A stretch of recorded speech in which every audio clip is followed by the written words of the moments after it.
16 Οκτωβρίου, Παγκόσμια ημέρα επανεκκίνησης καρδιάς, και μια μεγάλη δράση διοργανώνεται στη Θεσσαλονίκη με σκοπό να καταρριφθεί ακόμη ένα ρεκόρ. Έχουμε τον κύριο Αναστάση Στεφανάκη στο στούντιο, πρόεδρος της ανθρωπιστικής οργάνωσης Kids Save Lives. Καλή σας ημέρα. Καλημέρα σας, κύριε Τοπούζη. Πρώτη φορά στο στούντιο, συνήθως τα λέμε έξω στο ρεπορτάζ, στο πεδίο, κάνουμε επιδείξεις, κάνουμε κάρπα, μας μαθαίνετε εσείς, ανανεώνουμε όλες αυτές τις πληροφορίες γιατί έτσι πρέπει. Σήμερα πρώτη φορά σας φιλοξενούμε στο στούντιο στο πλαίσιο αυτής της τεράστιας δράσης που έχετε σκοπό να διοργανώσετε και θα υλοποιηθεί αυτή την εβδομάδα, την ερχόμενη Πέμπτη, στο πλαίσιο της Παγκόσμιας ημέρας επανεκκίνησης καρδιάς, με πολλαπλά μηνύματα και με τη συμμετοχή χιλιάδων παιδιών. Μπορούμε να το πούμε αυτό έτσι? Έτσι ακριβώς. Το μήνυμα της ημέρας είναι πως όλοι μπορούμε να σώσουμε μια ανθρώπινη ζωή, ακόμη και παιδιά. Είναι η μεγαλύτερη δράση που έχει γίνει ποτέ στην ιστορία της Ελλάδας, που έχει να κάνει με την κάρπα, με τη διάσωση μιας ανθρώπινης ζωής από καρδιακή ανακοπή.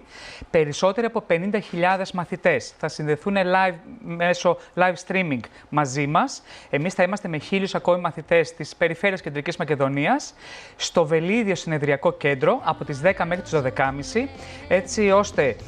ακόμα έχουμε 24 ώρες που λαμβάνουμε έτσι μηνύματα και εγγραφές. Όσα σχόλια μας παρακολουθούν μπορούν να δηλώσουν συμμετοχή στην ιστοσελίδα του Kids Save Lives για να αυξήσουμε ακόμη περισσότερο το περσινό ρεκόρ που κάναμε 21.039 μαθητές. Φέτος όχι μόνο το καταρρίψαμε, αλλά το υπερδιπλασιάζουμε και ίσως και ακόμα περισσότερο. Τώρα είναι πολλά τα ερωτήματα. Τα παιδιά που θα συμμετέχουν εξ αποστάσεως, κύριε Στεφανάκη, με ποιον τρόπο θα γίνει αυτό? Με έναν πολύ εύκολο τρόπο. Έχουμε εμπνευστεί από το αυτοσχέδιο ατομικό εκπαιδευτικό πρόπλασμα. Δημιουργήθηκε κάτι με σκοπό να καλύψει τέτοιες δράσεις. Επειδή δεν υπάρχουν εκπαιδευτικά προπλάσματα σε αυτά τα σχολεία, το κάθε παιδί 10, 12, 15 ετών θα δημιουργήσει το δικό του αυτοσχέδιο εκπαιδευτικό πρόπλασμα και για 120 δευτερόλεπτα στις 10.30 θα συντονιστούμε 50.000 μαθητές και όλοι θα κάνουν θωρακικές συμπιέσεις, μεταδίδοντας το μήνυμα πως όλοι μπορούν να σώσουν μια ζωή. Πρέπει να περάσει αυτή η νοοτροπία στους Έλληνες πολίτες. Υπάρχει ένα τεράστιο πρόβλημα. Δυστυχώς, οι Έλληνες δεν έχουν αναγνωρίσει ακόμη αυτό το τεράστιο πρόβλημα. Κάθε 45 δευτερόλεπτα συμβαίνει μια καρδιακή ανακοπή στην Ευρώπη. Μιλάμε για 350.000 καρδιακές ανακοπές μέσα στα νοσοκομεία και άλλες τόσες έξω από τα νοσοκομεία που συμβαίνουν κυρίως στα σπίτια. Άρα, αν ένας Έλληνας πολίτης μας πει ότι δεν με νοιάζουν εμένα οι πρώτες βοήθειες, δεν είναι για μένα, είναι μόνο για το Εθνικό Σύστημα Υγείας και τους επαγγελματίες υγείας, τότε μάλλον θα ζήσει κάτι δραματικό, αν συμβεί κάτι στην οικογένειά του ή στην πολυκατοικία που ζει. Συμβαίνουν στα σπίτια και σε δημόσιους χώρους κυρίως. Πρέπει να βγάλουμε από το μυαλό των Ελλήνων πως είναι δουλειά μόνο των ασθενοφόρων, μόνο των γιατρών και των διασωστών και των νοσηλευτών να σώζουν θύματα καρδιακής ανακοπής. Αυτό εδώ είναι προβληματικό.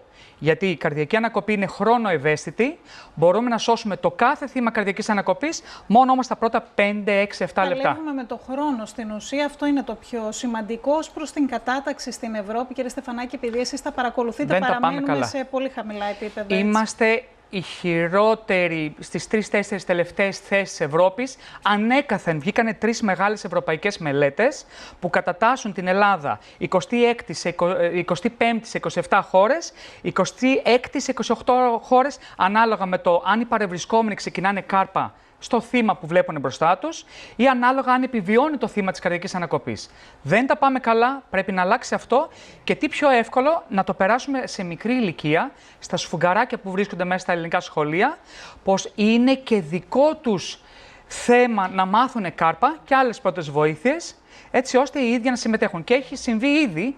Έχουν επανέλθει στη ζωή 39 θύματα καρδιακής ανακοπής από τους 500.000 ανθρώπους που έχουμε εκπαιδεύσει ήδη και από τους απεινωτές που έχουμε τοποθετήσει και από τις εφαρμογές που έχουμε δημιουργήσει, επανήλθαν 39 θύματα. Εγώ θυμάμαι κάποια περιστατικά και στην Κεντρική Μακεδονία και στη Χαλκιδική με κάποιους εθελοντές και εθελόντριες, έτσι μικρούς νεαρούς ηλικιακά που έχετε εκπαιδεύσει εσείς. Στην Κατερίνη ένα πρόσφατο περιστατικό θυμάμαι. Με μια κοπέλα που έσωσε τον πατέρα της. Έσωσε τον πατέρα της και την Πέμπτη θα τη βραβεύσουμε αυτή την κοπέλα. Μάλιστα. Θα βραβεύσουμε επίσης κάποιους πατέρες από το Άγιο Όρος, οι οποίοι έχουν γίνει διασώστες και τρέχουν και βοηθάνε σε επίγοντα περιστατικά του Αγίου Όρους.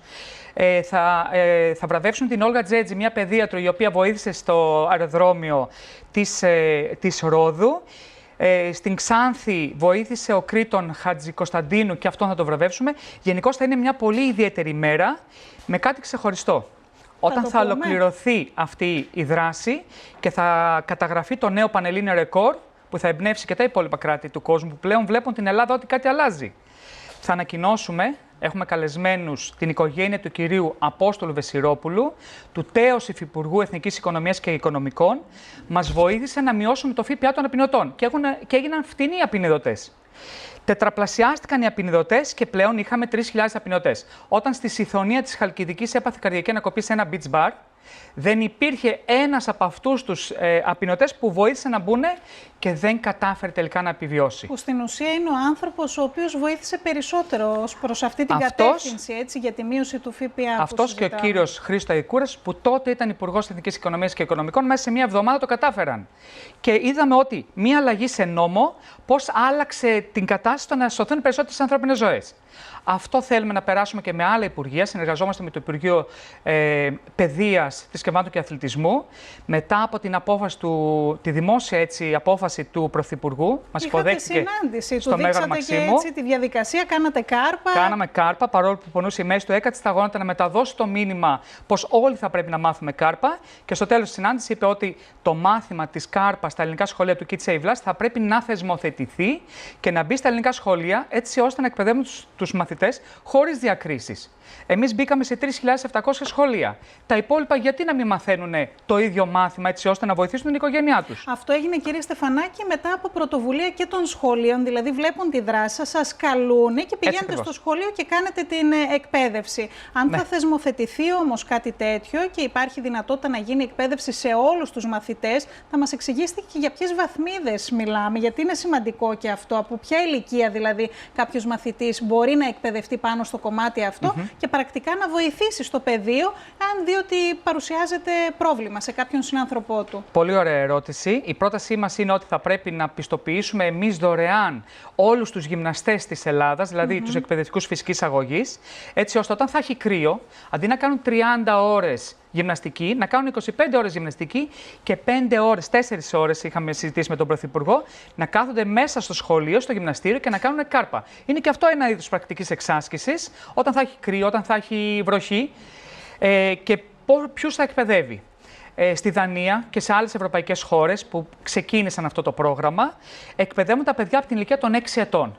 Πάλι μπορούν να βοηθήσουν μέσα από ένα τηλέφωνο στο 166, το 112, μέσα από την αναγνώριση ενός επίγοντος περιστατικού. Στην Ελλάδα και διεθνώς ξέρουμε ότι η σωματική δύναμη των παιδιών φτάνει για τέλεια κάρπα από την ηλικία των 10 ετών. Άρα η πρότασή μας είναι στις πρώτες τάξεις του δημοτικού να υπάρχει έτσι ένα μικρότερο πρόγραμμα που θα τους αναλύνει πώς μπορούν να βοηθήσουν με την αναγνώριση και με την κλίση του 166 και από την ηλικία των 10 ετών θα πρέπει να εκπαιδεύονται όλοι υποχρεωτικά στην κάρπα, τη χρήση των απεινωτών, την αντιμετώπιση πνιγμόνης από ξένο σώμα που είναι κάτι πολύ συχνό στα μικρά παιδιά. Πάρα πολλά περιστατικά, τα ακούμε, τα συζητάμε κάθε φορά. Η εξέλιξη για αυτό το ζήτημα πότε θα έρθει, κύριε Στεφανάκη, τι σας έχουν πει? Ήδη κάναμε μία συνάντηση από κοντά με το Υπουργείο, με την ηγεσία του Υπουργείου Παιδείας και περιμένουμε να δούμε τα αποτελέσματα αυτής της συνάντησης. Η απόφαση φυσικά είναι στο Υπουργείο Παιδείας. Θα θέλαμε να γίνει, όπως δεσμεύτηκε ο Πρωθυπουργός, μέσα σε αυτή τη σχολική χρονιά, έτσι μας είπε. Άρα είμαστε σε αναμονή. Ταυτόχρονα εμείς θα κάνουμε ό,τι περνάει από το χέρι μας, έτσι ώστε να διευκολύνουμε το έργο του Υπουργείου Παιδείας. Τους είπαμε ότι θα αναλάβουμε την δωρεάν πιστοποίηση όλων των εκπαιδευτικών φυσικής αγωγής, έναν από κάθε σχολείο. Κάτι που είναι και χρονοβόρο και έχει μεγάλο έργο και έχει και κόστος. Οπότε φαντάζομαι ότι το βλέπουν θετικά. Εφόσον υπάρχει και αυτή η πρόταση, έχει πέσει στο τραπέζι, είναι κάτι που μπορεί να δρομολογηθεί άμεσα. Δεν είναι κάτι το οποίο απαιτεί πολύ χρόνο και θα περιμένουμε τις διαδικασίες μέχρι να θεσμοθετηθεί και να προχωρήσει. Θα τα κάνουμε όλα εύκολα για το Υπουργείο Παιδείας, αρκεί να πάρει την απόφαση και να πει Kids Save Lives, ξεκινήσει το πρόγραμμά σας. Τα παιδιά τι σας λένε, κύριε Στεφανάκη, οι μαθητές? Θα σας πω ότι υπάρχουν αξιολογήσεις των εκπαιδευτικών μας προγραμμάτων. 100% τους αρέσει το πρόγραμμά μας. Αν ρωτήσετε ένα παιδί, θα ήθελες να μάθεις πώς να βοηθήσεις έναν άνθρωπο που κινδυνεύει? Σχεδόν στο 100% λένε όλοι ναι. Έχουν μέσα τους ακόμα αυτά τα αισθήματα της αλληλεγγύης, της βοήθειας στον συνάνθρωπο. περισσότερο από ό,τι ενήλικοι. Εγώ αυτό ήθελα να ρωτήσω, αν αντιλαμβάνονται και τη σπουδαιότητα αυτής της πράξης και της παρέμβασης σε αυτή την ηλικία, ή ενδεχομένως είναι κάτι που μπορεί να τους φοβίζει, να λένε τώρα υπάρχει ένα σοβαρό περιστατικό. Εγώ που είμαι 7, 8, 10 ετών, μπορώ πραγματικά να παρέμβω και να βοηθήσω? Με ενθουσιασμό βγαίνουν μπροστά και βοηθάνε. Έχουμε περιστατικά όπως η Νεφέλη 14 ετών που βοήθησε να επανέλθει στη ζωή 10χρονη αδερφή της, η οποία βρέθηκε στον πάτο μιας πισίνας, δεν ανέπνεε, έκανε κάρπα. Χωρίς δεύτερη σκέψη που έχουμε εμείς οι ενήλικοι. Παραδείγματος χάρη, αν ρωτήσουμε 100 μπαμπάδες και μαμάδες ή εκπαιδευτικούς, θα ήθελες να μάθεις πρώτες βοήθειες και να βοηθήσεις ένα επίγον περιστατικό? Έχουμε μέσα μας σκέψεις ότι και αν δεν πάει καλά, και αν τελικά πεθάνει, θα μου κάνουν μηνύσεις? Όχι. Για το ελληνικό σύνταγμα και τους ελληνικούς νόμους δεν είναι εθελοντικό να βοηθήσουμε έναν άνθρωπο που κινδυνεύει, είναι υποχρεωτικό. Παρ' όλα αυτά, αφήνουμε έναν μύθο να πλανάται ότι δεν πάω πίσω, κάθομαι σταυρωμένα τα χέρια, πάω λίγο πιο μακριά, ας το αναλάβει κάποιος άλλος. Δεν θα υπάρχει κάποιος άλλος όταν θα συμβεί ένα επίγον περιστατικό στο σπίτι μας, στην οικογένειά μας ή στο σχολείο.